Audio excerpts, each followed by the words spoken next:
বলতে বলতে আমার পিছনে একটি ছোট একটি বাছুর চলে এসেছে, আমার এদিকে চলে আসছে। দেখা যাক, আমার এখানে লক্ষ্য করলে দেখতে পারবেন গরু নিয়ে যাচ্ছে, খালরা তার গরু নিয়ে যাচ্ছে। একটি গরু পানি খাচ্ছে যাওয়ার পথে, বিকেলবেলা সকলেই গরু নিয়ে যাচ্ছে। আসসালামু আলাইকুম ভিউয়ার, সকলকে আমন্ত্রণ জানাচ্ছি নতুন একটি ভিডিওতে, নতুন একটি ব্লগ। আজকে দেখাতে চেষ্টা করব গ্রামের যে নদীর পাড়ের প্রকৃতি, অসাধারণ একটি পরিবেশ, অসাধারণ একটি দৃশ্য। প্রিয় ভিউয়ার্স, দেখতেই পাচ্ছেন গ্রামের যে প্রকৃতি, গ্রামের প্রকৃতি মানেই অসাধারণ। প্রিয় ভিউয়ার্স, আমি একদম যে সরিষা ক্ষেত বলে সেই সরিষা ক্ষেতের একদম মাঝখানে রয়েছি। চারদিকে দেখতে পাচ্ছেন আমার পিছনে ফুলের সমারোহ, একটি মৃদু ঘ্রাণ, মৃদু স্মেল এখানে পাওয়া যাচ্ছে। আপনারা হয়তো পাচ্ছেন না অথবা মিস করছেন। অবশ্যই যারা গ্রামে থাকেন তারা এই প্রকৃতিটা প্রতিদিন অবগাহন করে থাকেন, আর আমরা যারা শহরে থাকি তারা অবশ্যই এটি পাই না, কিন্তু অনেকেই মিস করি। কিন্তু আমাদের যাদের গ্রামের বাড়ি রয়েছে তারা অবশ্যই প্রকৃতির টানে অবশ্যই গ্রামে আসব। আর যদি কেউ গ্রামে আমন্ত্রণ জানায় অবশ্যই গ্রামে যাব, আর গ্রামের যে প্রকৃতির নীলাখেলা এটি অবগাহন করব। এই নদীর দুধারে রাখালরা তাদের গরু চড়াতে আসে এবং বিকেলের দিকে তাদের গরু এবং ছাগলগুলি তাদের নিজ বাড়িতে নিয়ে যায়। মাঝে মাঝে শিয়াল এবং কুকুর গ্রামের দিকে হানা দেয় এবং ছাগল মেরে ফেলে। এটা দেখা যায় যে তেমন হয় না, মাঝে মাঝে হয়। এই সময়ে এই দৃশ্যটা আমাদের চোখে পড়ে। দেখতে পাচ্ছেন আমার পিছনে আরেকটি সরিষা ক্ষেত, আর ওখানে ওই পারে লক্ষ্য করলে দেখতে পারবেন গরু নিয়ে যাচ্ছে রাখাল।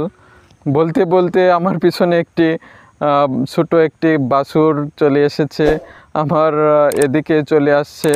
দেখা যাক আমার এখানে আসবে কি না। একটি ফানি একটি মোমেন্ট আপনাদের সাথে ঘটে গেল বাছুরের একদম কাছে। দেখতে পাচ্ছেন অনেক সুন্দর একটি পরিবেশ। রাখালরা তার গরু নিয়ে যাচ্ছে, একটি গরু পানি খাচ্ছে যাওয়ার পথে, বিকেলবেলা সকলেই গরু নিয়ে যাচ্ছে। বর্ষার সময় যে নদীর ভাঙ্গন, সেই ভাঙ্গনের ফলে আমাদের এই ভূমিগুলো ক্রমেই নষ্ট হয়ে যাচ্ছে।